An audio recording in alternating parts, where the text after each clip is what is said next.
Hey gang, what's up? Aaron here, Canadian Looney. What a wild week in the House of Commons. Parliament was on fire all week. It was a little quiet on Friday, but then it got interesting. Sean Fraser had a press conference. He's our Attorney General, Minister of Justice, introducing new legislation on hate crimes. It makes me cringe. I'm nervous. The control and overreach for our current federal government, it's ridiculous. We're going to have Dr. Jordan Peterson, Professor Bruce Pardy, who's another Canadian. He's from Queen's University, and Konstantin Kitsin, who is a podcaster, comedian, translator from the UK, born in Russia, speak on the topic of hate crime. Is it in the eye of the beholder? Who gets to judge when it's hate, when it's not? I guess the government and our law enforcement are going to be in charge of that if this legislation goes through. Let's take a look and a listen to these three brilliant minds discuss the topic. It makes me nervous, the whole gosh darn thing. Let's take a look. Hey, that's something everyone can enjoy. How do you define hate? Well, you just said you allow the purported target of the hate to define it. And what they do is they say that they feel hated. So it's a second order form of evidence. The primary evidence in principle is their subjective emotion, but you don't have access to that. So you have to accept their record of their subjective emotion. And you accept that in a manner that isn't questionable. There's no higher authority than their say-so. And the problem with that, it's a variant of the problem with the informants, is that only works, well, it would never work. Let's get that clear. Yeah. But that only works in the ideal situation where people have perfect understanding of the motivation of others, which they don't, and also they're not lying. The problem with that definition of subjective harm is it lays the gates wide open to the Machiavellians and the psychopaths. Yes. And you're also touching on two other important things, right? So number one, unlike most criminal offenses, which require intent of some kind, the intent is not on whether the speaker meant to be hateful. Right. Yeah, it's not relevant. Intent is not relevant, right? That's terrifying. And also, the other thing that's not relevant is truth. If you speak a true fact that is interpreted as a hateful fact and has this effect on somebody, well, that's not going to be a defense either. Right. So you are, essentially one of the effects of this kind of legislation is to say you are not allowed to speak the truth. Right. Because that truth, regardless of intent, and regardless of historical fact. Yeah. We are outlawing an effect. Yeah, right, absolutely.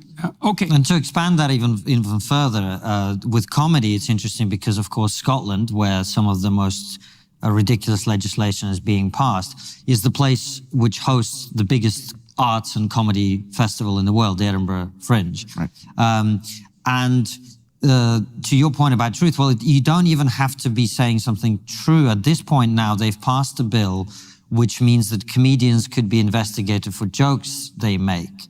Now, that is a level of detachment from context and reality that is even a level above simply, or someone made a true comment. What if I said something sarcastically on stage as a comedian? And what's interesting is comedy seems to be being very particularly targeted, but nobody goes to Macbeth at the theatre and says, oh, I went to the theatre and then this guy went crazy and stabbed his friend.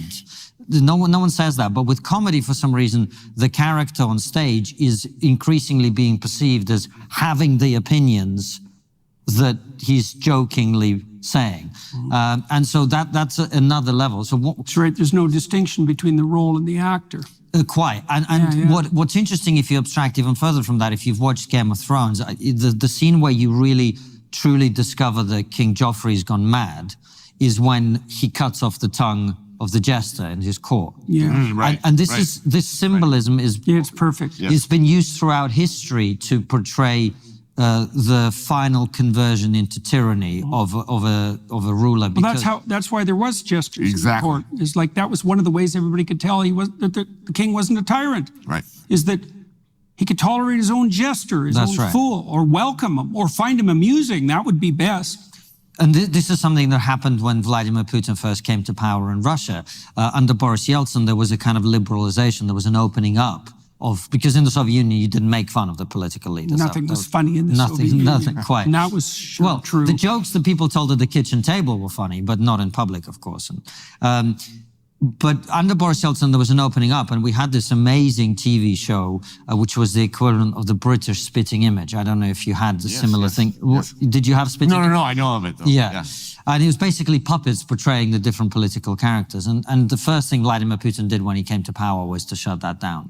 So historically, throughout literature and other things, if you're looking for symptoms of tyranny, the shutting down of jokes and humor is right at the top of that canaries list. in the coal mine. Right. Comedians and automobiles, as far as I'm concerned. Yeah. Well, they're so emblematic of personal autonomy. Right. Every tyrant hates the automobile. So even though they all want to have one. Okay, so let's delve into the hate issue a bit more too, because in Canada we have protected categories of hate, right? So it's a hate crime if it's, I want to make sure I've got this definition right. It's a hate crime if it can be shown, if your utterance can be shown to be discriminate against a protected class. Well, yes. Like, So it's not merely that you hurt people's feelings, right? It's that Correct. they have to hurt them for a particular reason. Well, it's a discriminatory. So we have these two realms. We have the human rights realm, and we have the criminal realm. And we've had hate speech restrictions in our criminal law for a good while, and they're rarely used. The human rights provisions are much more frequently used because they're much less serious and much easier to trigger, much easier to complain about, and they don't go to a court. They go to one of these tribunals, right?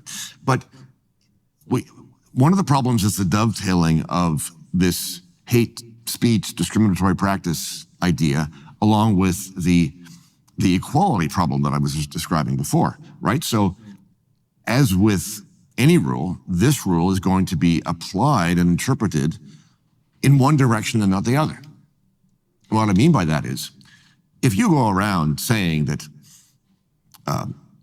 white people are hateful or privileged or colonists or whatever the case may be, that's pretty hateful. If you say if you're white, you are X. You're being stereotypical and you're making a blanket statement about all these people who are white. That's not going to be entertained as hate speech because of the way that our equality law has been interpreted, which is, and this is one thing that the Ontario Human Rights Tribunal said fairly recently, they said, people who are white cannot be discriminated against. Yeah, I read Right? that. But you're not a protected group. They are not a protected group. Some animals are more equal than others. Exactly so. So this kind of law, the hate speech law, is likely to be interpreted in that way, which is, you can only utter hate speech against protected groups. If you utter hate speech against those other people who are not in one of those There's groups, no then hate speech against the oppressor class. it doesn't qualify. And by the way, this isn't theory. No. So in Scotland, for example, they passed this bill on the 1st of April. Of course, they did recently.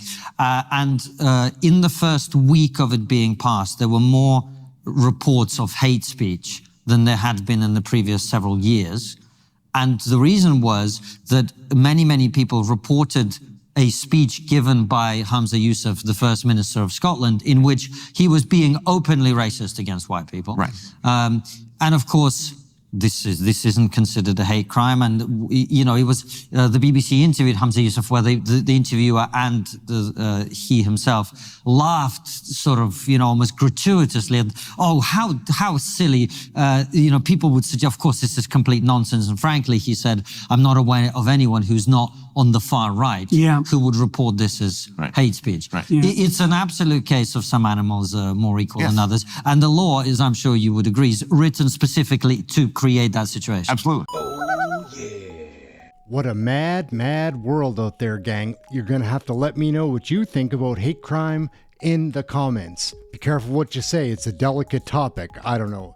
Everything's so sensitive these days. It's mind-blowing. Aaron Canadian Looney right here. I would like to let people know, though, I cover Canadian federal politics. I've done over 50 videos this week. I wanted to do this and take a look, and I thought it kind of tied in very closely with what our Attorney General, Sean Fraser, announced this afternoon. So let me know again in the comments what you think about everything that's been going on. That's it. I'm Aaron, Canadian Looney. Like, share, subscribe, get notified for our live shows. Come and join one of those. They're a lot of fun. We'll catch you in the next video. Thank you very much for watching this one. Everyone has an opinion about Canadian federal politics. Get yours right here. Ciao for now. Oh, yeah.